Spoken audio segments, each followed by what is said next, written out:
Halo guys, this is Kenny from Absolute Kenny. Kali ini Koko lagi mau review satu barang, yaitu mouse lokal brand dari Indonesia. Sebenarnya udah pakai mouse Razer Viper V2 Pro, tapi banyak kendala dengan mouse ini dan juga harganya yang cukup mahal ya buat teman-teman di luar sana. Jadi Koko lagi cari alternatif yang masih budget friendly, teman-teman bisa pakai, dan Koko mau compare nih lebih cocok mana ya dari Koko selama pakai Razer Viper V2 Pro ini dengan brand lokal dari Indonesia ini. Oke, ini mouse-nya Fantech Venom 2 ya. Jadi ini mouse wireless dari Fantech.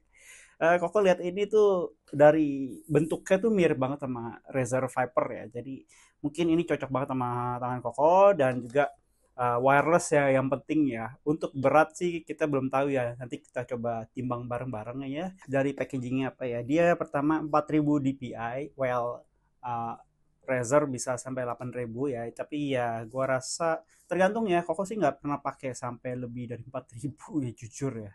Baterai dia 300 mAh dan juga 20 juta klik. Oke, nice. Buka load your weapon. Oke, dia ada load your weapon. Oke, dia ada box lagi di dalam. Oke lah ya, dia lebih apa ya, secure ya packagingnya. Dan ini dia penampakannya. Dia dapat satu kabel USB A ke USB C ya dia. Dan mouse-nya sendiri pakai busa. Kita taruh dulu. Kita dapat kartu garansi. Kalau nggak tahu deh, mungkin setahun kali ya. Atau berapa bulan. Dapat stiker Vibe. Dan inilah guide-nya ya. Oke. Jujur nice, oke. Kliknya juga oke ya, menurut Koko ya. Tergantung dari kalian. Koko belum tahu ya, ini ada echo, ada off dan on. Untuk mouse slipnya tuh oke lah ya. Coba kita bandingin dengan Razer punya ya. Jujur lebih licin Razer punya sih. Ini masih agak keset sedikit di bagian rubber fitnya dia. Bukan rubber ya, ya. Apa ya namanya? Super glide mungkin ya. Dia ada dua tombol. Agak mushy ya. Kalau si Razer lebih clicky. Ya, kalau kalian bisa dengar ya, Razer lebih clicky. Kalau ini dia agak mushy gitu ya, kayak ya karena masih pencet sendiri biar tahu ya, lebih mushy-mushy gitu lah orang bilangnya. Tampilan depannya kalau kalian lihat ya, ya 11-12 ya mirip ya secara dari depan juga. Mungkin kalau dia kasih kita rubber kayak si Razer ini enak juga ya. Koko lebih suka dia pakai grip ini jadi nggak cepet kotor. Karena lihat ya ini udah pakai 3 tahun udah kuning ya, 3 tahunan ada ya. Dia udah mulai kuning. Ini sebenarnya Koko udah ganti lagi rubbernya si Viper. Jadi ini udah pemakaian yang masuk pemakaian 3 tahun ya. Dan Koko nggak sukanya kenapa? Razer tuh setiap kali Koko beli mouse Razer sebenarnya ada aja masalahnya. Razer Mamba itu kliknya setelah tahun keberapa nggak bisa ngeklik susah. Dan pindah ke Razer Ouroboros setelah dipakai Koko kurang suka, tangannya agak nggak enak ya dipakai. Pindah lagi ke Razer Viper yang V1.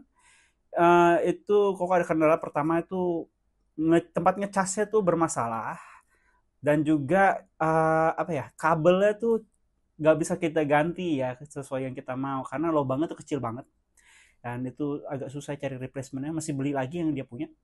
Dan di Razer V2 Pro ini dia udah kasih sih lebih lubang lebih gede jadi kita bisa pakai kabel apa aja. Tapi masalahnya dia apa ya, mouse wheelnya tuh ya setelah pakai setahun 2 tahun udah kayak ngadet, dia nggak mau nge-scroll. Jadi kalau kalian main game kompetitif itu ganggu banget yang mau zoom out zoom in ya. Jadi kok daripada beli lagi, kok sebenarnya pengen beli lagi Viper tapi pertama mahal ya. Kok takut lagi males banget kejadian naik kayak gini. Mending kalau kita coba aja yang brand lokal yang kok rasa oke lah ya. Dan satu lagi kita dikasih dongle ya di bagian bawah ya. Oke. Jadi ada dongle untuk mouse-nya sendiri di sini. Oke lah, nice ya. Sedangkan si Viper nggak dikasih tempat dongle ya. Pemakaian pertama, jujur, ini cukup berat ya. Menurut Koko cukup berat selama Koko menggunakan mouse Razer. Pindah ke coba Fantech ini agak berat. Dari si Fantech ini dia kena di 93,3 gram. Dan sedangkan untuk Razer Viper V2 Pro ini dia kena di kisaran 61,5, 61,5,4 lah. Jadi ini bedanya 30 gram. Jadi jujur, kok udah biasa banget sama si Razer Viper. Jadi setelah coba si Fantech ini, dia agak berat ya menurut aku ya. Jadi nggak kebiasa ya, muscle memory sih sebenarnya saya. Lebih kebiasa yang enteng. Tapi kerasa banget ya beda 30 gram tuh kalau mau nge-glide atau nge-lift mouse ini berasa banget ya ke bebannya. Jadi kalau kalian pakai si Razer Viper emang enaknya nih enteng banget ya. Mungkin dia ada RGB-nya tapi Koko bukan pecinta RGB lagi, udah nggak suka RGB. Jadi RGB buat Koko ini cukup mengganggu. Jadi kita bisa dikasih indikator kalau ini penggantian DPI, jadi angka untuk DPI. Razer Viper lebih agak besar, jadi lebih enak ya di bagian telapak ini. Ini agak sedikit lebih kecil tapi masih oke, not bad. Koko belum coba buat dimain di Apex. Nah, nanti Koko bakal review lagi detailnya gimana pakai Apex. Untuk scroll wheelnya juga oke. Kliknya dia juga clicky oke. Penggantian DPI tadi yang Koko bilang ya kayaknya ada sekitar 4 atau 5 cycle ya. Jadi kalian mesti ngetes sendiri ya. Itu yang agak susah ya nih di berapa DPI-nya ya. Kalau kan Razer tuh ada software jadi kita tahunya lagi oh dia berapa DPI gitu. Tapi ini kayak mesti nebak-nebak ya. Jadi Koko agak kurang suka di sininya. Overall Koko bisa kasih ini di mungkin di 8 ya.